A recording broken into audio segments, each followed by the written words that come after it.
Hello students, राज ऋषि भारतीय university के जो सेकेंड ईयर का जो पाठ्यक्रम है उसमें जो सेकंड पेपर है main trends in the culture history of India के तहत आज हम उसका जो टॉपिक है वैदिक धर्म उस पर अपना अध्ययन करेंगे। मैंने अपने जो पिछला जो व्याख्यान दिया था वो दिया था भारतीय संस्कृति के अर्थ और विशेषताओं पर।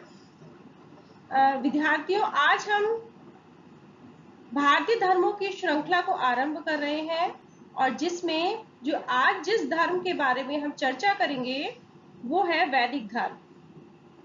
तो आज के जो विषय है उसमें हम वैदिक कालीन जो आर्य थे उनके धार्मिक जीवन के विषय में अध्ययन करेंगे कि ऋग्वैदिक कालीन जो आर्य थे उनकी धर्म की प्रारंभिक अवस्था किस प्रकार की थी तथा उनके किन किन देवी देवताओं में उनका विश्वास था।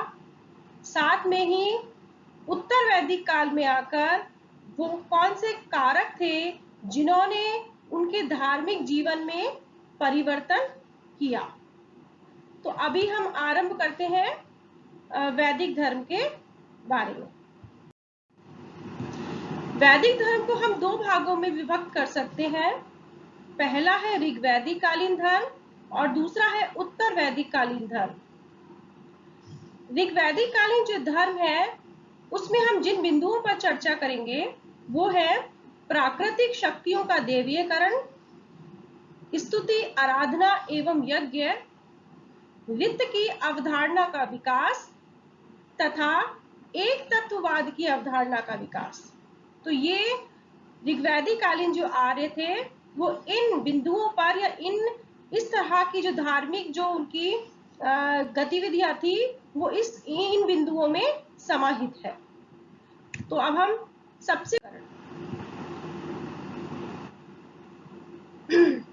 अब हम बात करते हैं ऋग्वैदिक कालीन धर्म पर। वैदिक साहित्य से हमें वैदिक आर्यों के धार्मिक जीवन के बारे में जानकारी मिलती है, लेकिन जो वैदिक साहित्य है उसमें वैदिक धर्म की हमें एक रूपता का अभाव मिलता है। इसका जो कारण है कि जो वैदिक साहित्य है वो अनेक शताब्दियों में उसको लिखा गया, लेकिन ये जो वैदिक साहित्य है ये हमको आर्यों के धार्मिक जीवन में जो परिवर्तन हो रहे थे निरंतर उनको भी दर्शाता है। तो वैदिक साहित्य में हमें धार्मिक एकरूपता के स्थान पर विभिन्नता देखने को मिलती है। कहीं ऋग्वेद में एकेश्वरवाद की कल्पना मिलती है तो कहीं बहुदेववाद की और कहीं सर्वेश्वरवाद की अवधारणा हमको देखने को मिलती है। ऋग्वैदिक जो कालीन जो आर्य थे उन्होंने उनकी जो प्रारंभिक जो अवस्था थी धर्म के क्षेत्र में वो बहुत ही एक नई तरह की आरंभिक की अवस्था थी वो, जिसमें वो किसी भी प्राकृतिक शक्ति को में जीवन का आभास पाते थे तो वो उसका देवीयकरण कर देते थे और इसी कारण से जो प्रारंभिक जो आर्य थे वो बहुदेववादी हो गए और उनकी जो देवताओं की संख्या है वो 33 थी, जिनको हम 3 वर्गों में रख सकते हैं। पहला आकाशवासी, जिसमें वरुण, मित्र, सूर्य, पूषण, विष्णु, अदिति, उषा और अश्विन को रख सकते हैं। दूसरा है अंतरिक्षवासी, जिसमें इंद्र, रुद्र, प्रजन्य आदि देवताओं को रखा जा सकता है। और तीसरे है पृथ्वीवासी, जिसमें अग्नि, विष्णु, बृहस्पति, सोम, सरस्वती आदि देवताओं को रखा जा सकता है। अब प्रश्न ये उठा कि ऋग्वैदिक कालीन आर्यों के जो देव मंडल है उसमें प्रमुख देवता कौन थे। तो प्रारंभिक जो आर्य थे उन्होंने इंद्र को सर्वप्रथम अपना प्रमुख देवता माना, क्योंकि ऋग्वेद में हमें सबसे अधिक 250 जो मंत्र हैं वो इंद्र की स्तुति में ही मिलते हैं और ऋग्वेद में इंद्र को पुरंदर कहा जाता है। पुरंदर अर्थात जब आर्य भारत में आए तो उनका जो प्रारंभिक जो इतिहास है वो युद्धों का ही इतिहास माना जाता है। एक और आर्यों को अपने जनों के साथ संघर्ष करना पड़ रहा था, तो दूसरी ओर उनको यहाँ के जो मूल निवासी थे अनार्य, उनके साथ भी संघर्ष करना पड़ रहा था। तो ऐसी स्थिति में आर्यों को किसी ऐसे देवता की आवश्यकता थी जो युद्ध में उनकी सहायक बन सके या सहायता कर सके, और जो इंद्र थे वो युद्ध के देवता थे। तो इसलिए आर्यों ने सबसे पहले इंद्र को अपना प्रमुख देवता माना। दूसरा स्थान उन्होंने अग्नि को दिया, और जिसकी स्तुति में ऋग्वेद में हमें 200 श्लोक मिलते हैं। अग्नि मनुष्य और देवताओं के बीच मध्यस्थता का कार्य करती थी, जो यज्ञ में जो अर्पित जो सामग्री थी उसको देवताओं तक पहुंचाती थी। उन्होंने तीसरा स्थान वरुण को दिया, जो जल के देवता थे तथा सृष्टि में नैतिक व्यवस्थाओं के नियामक थे। वरुण पर प्राकृतिक जो संतुलन है उसको बनाए रखने की जिम्मेदारी भी थी। आर्य ने सूर्य, विष्णु, रुद्र, पृथ्वी, मरुत, पर्जन्य, बृहस्पति आदि अन्य देवताओं का भी उल्लेख ऋग्वेद में किया है, अर्थात ये उनके मुख्य देवता थे। ऋग्वेद में पुरुष देवताओं की तुलना में स्त्री देवताओं की संख्या कम मिली है, लेकिन उनमें उषा जो और अदिति है वो अपना प्रमुख स्थान रखती थी। अब हम बात करते हैं कि आर्यों की, ऋग्वैदिक आर्यों की स्तुति की, आराधना की और यज्ञ की क्या विधि थी। तो आर्य अपने देवताओं को प्रसन्न करने के लिए स्तुति और यज्ञ किया करते थे, लेकिन आर्य अपने देवताओं की स्तुति के माध्यम से मोक्ष की कामना नहीं करते थे, बल्कि वो 100 वर्ष की उम्र, पुत्र, धन धान्य और विजय की ही कामना करते थे। ऋग्वैदिक कालीन जो आर्य थे उनका धार्मिक जीवन अपनी प्रारंभिक ही अवस्था में था, इसलिए उनकी जो देवताओं की जो स्तुति करने की जो विधि थी वो बहुत ही सरल थी, जिसके तहत प्रत्येक देवता के लिए अलग अलग ऋचाएं थी, और इन ऋचाओं का पाठ करके वो देवताओं को प्रसन्न किया करते थे। आर्यों के यज्ञ थे वो भी बहुत ही सरल थे, और यजमान होता था वो स्वयं ही घर पर ही स्वयं ही यज्ञ कर लिया करता था। यज्ञ की अग्नि में घी, दूध और मांस की आहुति देकर देवताओं को प्रसन्न किया जाता था। अब हम बात करते हैं आर्यों के धार्मिक जीवन में एक अगला जो विकास का जो क्रम है वो था ऋत की अवधारणा का विकास।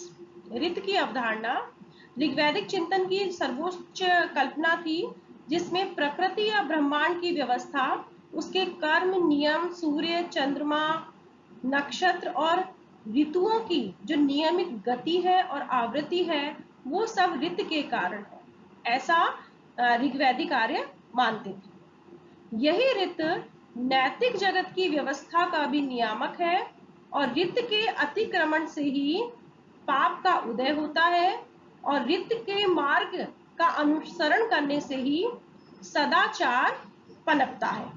और भारतीय चिंतन के जो कर्म सिद्धांत का जो मूल या बीज है वो यह ऋत की अवधारणा में ही निहित है। अब हम बात करते हैं कि ऋग्वैदिक जो आर्य थे उनके धर्म के विकास के जो विभिन्न चरण हैं उनको इतिहासकारों ने अलग माना है या उनका विकास क्रम को दर्शाया है।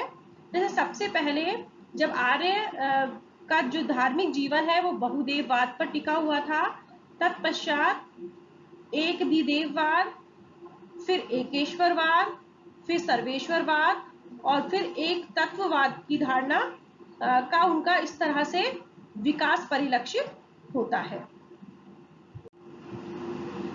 तो उनका जो विकास या धार्मिक जीवन का जो प्रथम चरण बहुदेववाद था, जिसके अंतर्गत बहुत से देवताओं का अस्तित्व स्वीकार किया गया, लेकिन जब देवताओं में वरीयता क्रम की तलाश की जाने लगी तो उन्होंने क्रमशः इंद्र, वरुण, विष्णु और अग्नि को प्रमुख स्थान दिया। यह एक दिदेववाद की व्यवस्था थी। तत्पश्चात ऋग्वेद में एक स्थायी और सर्वोच्च देवता की खोज आरंभ हुई, और जिसके तहत एकेश्वरवाद की भावना को बल मिला और हिरण्यगर्भ, प्रजापति या विश्वकर्मा के रूप में उनकी प्रतिष्ठा हुई।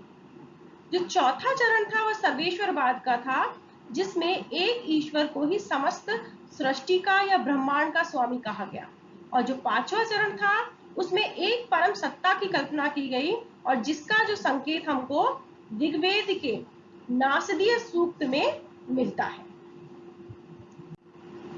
अब हम बात करते हैं कि उत्तर वैदिक कालीन जो आर्य थे उनके जीवन में धर्म के क्षेत्र में क्या क्या परिवर्तन आए। तो उत्तर वैदिक काल में आर्यों की धार्मिक स्थिति की या उनकी मनोवृत्ति में बहुत बदलाव आया। इस युग को वेदवाद का युग भी कहा जा सकता है, क्योंकि आर्यों के जीवन में वेदों का मुख्य स्थान था और वेदों में जो भी वर्णित था आर्यों के लिए वही सत्य था। इसलिए उन्होंने वेद प्रामाण्य को सदैव ही स्वीकार किया। वेदवाद के साथ साथ इस काल में कर्मकांड का और आडंबरों का भी प्राबल्य बढ़ा। यजुर्वेद से हमें इस तरह का उल्लेख मिलता है कि समाज में यज्ञ का और बलि का महत्व बहुत बढ़ गया था। जहां ऋग्वैदिक काल में यज्ञ छोटे होते थे और सरल होते थे, लेकिन अब बात बात पर यज्ञ होने लगे जो कि दीर्घकालीन होने लग गए।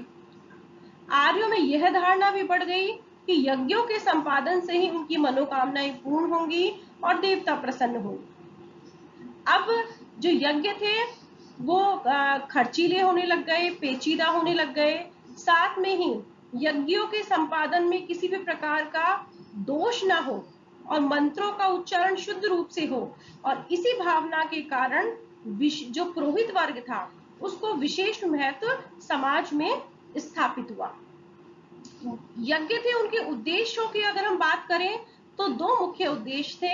एक तो जीवन में भौतिक इच्छाओं की पूर्ति करना और दूसरा है मृत्यु के बाद स्वर्ग की प्राप्ति करना। जो उत्तर वैदिक काल में यज्ञ भी अनेक प्रकार के होने लगे, जैसे कि अश्वमेध, राजसूय व वाजपेयी जो यज्ञ थे वो राजनीतिक महत्व के थे, जबकि पुत्र की प्राप्ति के लिए पुत्रेष्टि यज्ञ और वर्षा के लिए करिष्ठ यज्ञ किया जाने लगा। अब हम बात करते हैं कि उत्तर वैदिक काल में किस तरह से आर्यों के देवी देवताओं में परिवर्तन आया। जहां ऋग्वैदिक काल में इंद्र और वरुण प्रमुख देवता थे, लेकिन उत्तर वैदिक काल में विष्णु, शिव, प्रजापति और रुद्र प्रमुख देवता बन गए। उत्तर वैदिक काल में रुद्र ने शिव का रूप धारण कर लिया और रुद्र और शिव का जो संप्रदाय है वो बहुत ही लोकप्रिय हो गया। लोक नीति व नीति का विकास भी काल की मुख्य विशेषता रही। उत्तर वैदिक काल में जो लौकिक जो विश्वास है और जो अंधविश्वास है उनके जो प्रचलन का जो संकेत है हमको अर्थवेद में दिखाई देता है। अर्थवेद में हमको वशीकरण का, जादू टोने का, राक्षसी और पिशाची जो आसुरी जो शक्तियां हैं उनका उल्लेख मिलता है। उत्तर वैदिक काल में जो नैतिक जो आचरण संबंधी जो सिद्धांत है उनकी भी स्थापना होती है, और जिनमें हम पंच महायज्ञों की और 3 ऋणों की बात कर सकते हैं। पंच महायज्ञ कौन कौन से थे? वो है ब्रह्म यज्ञ, जिसमें ऋषियों का अनुसरण किया जाता था। देव यज्ञ, देवताओं का अनुसरण किया जाता था। पितु यज्ञ, पूर्वजों को तर्पण दिया जाता था। अतिथि यज्ञ, अतिथियों की सेवा सत्कार किया जाता था। भूत यज्ञ, जिसमें जीवों को भोजन कराया जाता था। इन यज्ञों के जो पीछे जो अवधारणा काम कर रही थी वो यह थी कि मनुष्य विश्व में एकाकी या स्वयं केंद्रित सत्ता नहीं है, उसका समाज के प्रति कुछ उत्तरदायित्व है और जिनका निर्वहन करना उसका धर्म है। इसलिए यज्ञों को किया जाना चाहिए। साथ में ही मनुष्य के 3 ऋणों का भी हमको उल्लेख मिलता है: देव ऋण, ऋषि ऋण और पितु ऋण। अब हम बात करते हैं उत्तर वैदिक काल में किस तरह से आर्यों के जो दार्शनिक चिंतन का, किस तरह से आर्यों में दार्शनिक चिंतन का विकास हुआ। तो उत्तर वैदिक काल में उपनिषदों में ज्ञान मार्गीय चिंतन की पराकाष्ठा देखने को मिलती है। उपनिषदों का मूल तत्व एक तत्ववाद का सिद्धांत है, जिसके अनुसार संसार का अंतिम और एकमात्र सत्य जो व्यक्ति में व्याप्त है और उससे भी परे है वह आत्मा है। ब्रह्म व आत्मा एक ही है।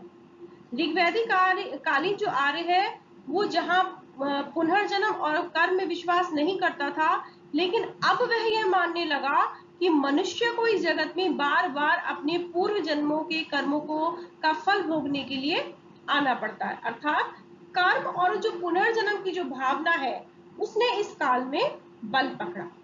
इस काल में आर्य यह भी समझने लग गए कि मृत्यु के बाद शरीर का अंत होता है, आत्मा का नहीं।